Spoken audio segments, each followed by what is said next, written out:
Bagian lunak panggul terdiri atas otot-otot dan ligamentum yang meliputi dinding panggul sebelah dalam dan yang menutupi panggul sebelah bawah. Kemudian, bagian yang menutupi panggul dari bawah membentuk dasar panggul disebut dengan diafragma pelvis.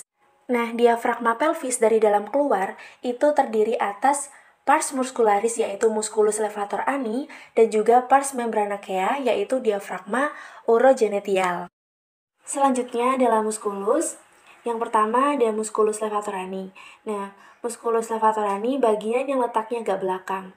Musculus levator ani kanan dan kiri terdiri atas 3 bagian, yaitu yang pertama M. pubococcygeuss dari os pubis ke septum anochigeum, yang kedua Emblyococcygeuss dari arcus tendineus M. levatorani ke os coccygeuss dan septum anochigeum. Dan yang ketiga adalah M. ischiococcygeuss dari spina ischiadica ke tepi sakrum dan os coccygeuss.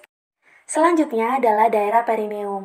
Nah, daerah perineum ini adalah bagian permukaan pintu bawah panggul, terdiri atas 2 bagian. Bagian yang pertama adalah regio analis. Di sebelah belakang terdapat M. sphincter, ani eksternal yang mengelilingi anus. Kemudian yang kedua ada regio urigenitali, terdapat M. bulbocavernosus dan M. transversus parinei superficialis.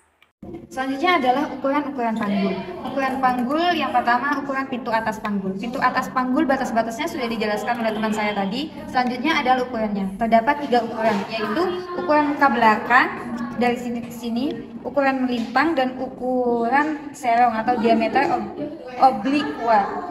Yang pertama adalah ukuran muka belakang atau conjugata aperta.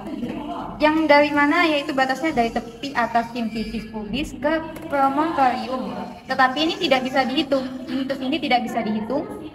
Dan untuk menghitung conjugata apertanya yaitu mengurangi conjugata diagonalis yang di bawahnya 1,5. Dan ukuran conjugata aperta ini adalah 11 cm. Selanjutnya adalah ukuran melintang. Ukuran melintang batasnya adalah dari linea innominata kanan dan kiri dan panjangnya yaitu 12,5 cm. Selanjutnya adalah ukuran serong atau diameter obliqua, yaitu dari articulatio sacroiliaca ke tuberculum publicum yang seperti ini dan panjangnya 13 cm. Adalah bidang luas panggul, terdiri dari 2 ukuran, yaitu muka belakang dari sini ke sini dan yaitu ukuran melintang. Yang mana ukuran muka belakang yaitu pertengahan symphysis pubis sebelah sini, symphysis pubis ke pertengahan sakrum 2 dan 3. 1 2 3 berarti di sini. Dari pertengahan symphysis pubis ke sakral 2 dan 3. Itu panjangnya adalah 12,75 cm. Yang kedua adalah ukuran melintang. Ukuran melintang yaitu dari pertengahan acetabulum. Ini acetabulum yang bagian luarnya di sini dan bagian dalamnya di sini ke sini. Ini panjangnya yaitu 12,5 cm. Yang ketiga adalah ukuran sempit panggul di bagian sini ya. Terbagi dari 3 ukuran. Ukuran muka belakang dari sini ke sini, ukuran melintang dari sini ke sini, dan diameter sagittalis posterior. Yang pertama ukuran muka belakang, yaitu dari tepi bawah symphysis bagian sini ke ujung sakrum 1 dan 1 ke ujung sakrum di sebelah sini. Ini dikurangi 1 sampai 2 cm. Panjangnya 11,5 cm. Selanjutnya ukuran melintang. Ukuran melintang yaitu dari kedua spina ini, dari kedua spina ischiadica, yaitu panjangnya 10 cm. Lanjut adalah diameter sagittalis posterior. Letaknya dari sakrum ke pertengahan kedua spina ischiadica. Di sini, di sini. Ke pertengahan. Jadi di sini ada garis di sini. Jadi dari ujung sakrum ke pertengahan spina ischiadica itu panjangnya 5 cm. Ukuran yang keempat yaitu ukuran pintu bawah panggul yang ada di sini ya. Pintu bawah panggul sebelah sini.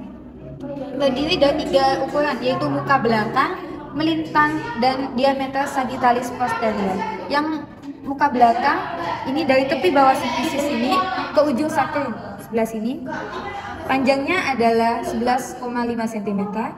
Lanjut ke ukuran melintang, yaitu dari tuber ischiadium ini sini, ischiadium kiri dan kanan, yaitu panjangnya 10,5 cm.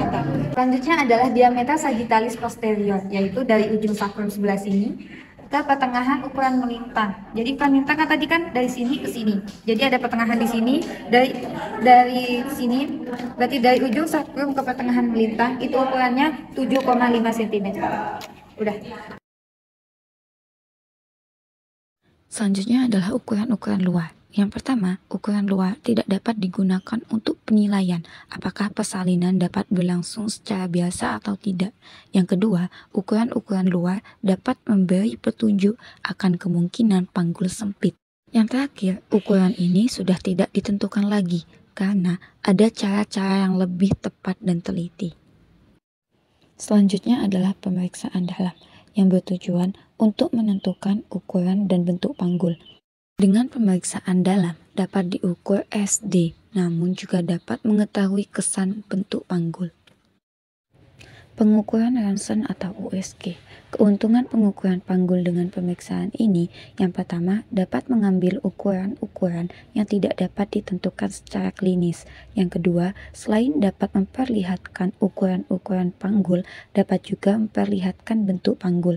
Yang ketiga, dapat menentukan apakah ukuran terbesar kepala sudah melampaui PAP.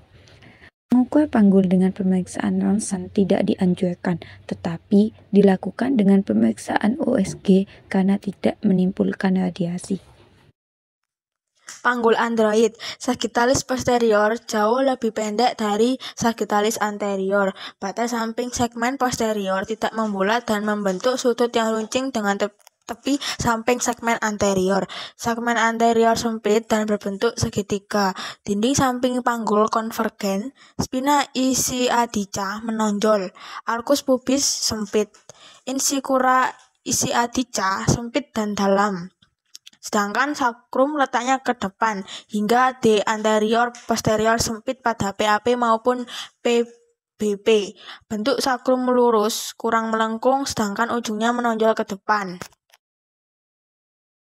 Selanjutnya ada panggul genecoid, bisa dilihat dari pojok kiri. Bentuk ini adalah bentuk yang khas pada panggul wanita. Di sagittalis posterior hanya sedikit lebih pendek dari sagittalis anterior. Nah, batas samping segmen posterior membulat dan segmen anterior juga membulat dan luas. Transversa kira-kira sama panjangnya dengan anterior posterior hingga bentuk PAP mendekati bentuk lingkaran atau bulat. Dinding samping panggul lurus tersebut, spina isiadica tidak menonjol, interspinalis 10 cm atau lebih, dan insicura membentuk mayor bulat. Sakrum sejajar dengan simbiosis dengan konkavitas yang normal, serta arcus pubisnya luas. Yang ketiga ada panggul antropoid. Antara posterior dari PAP lebih besar dari transversa hingga bentuk PAP lonjong ke depan. Bentuk segmen anterior tersebut sempit dan runcing. Bisa dilihat di pojok kiri bawah. Insicura isiadica mayor luas. Dinding samping konvergen. Sakrum letaknya agak ke belakang hingga ukuran antero-posterior besar pada semua bidang panggul. Sakrum biasanya mempunyai 6 ruas, hingga panggul antropoid lebih dalam dari panggul-panggul lainnya. Yang terakhir ada panggul platyepeloid. Bentuk ini sebetulnya panggul genecoid yang picak. Anteroposteriornya kecil dan transversanya biasa. Segmen anterior lebar, serta sakrum melengkung dan insicura isiadicanya lebar.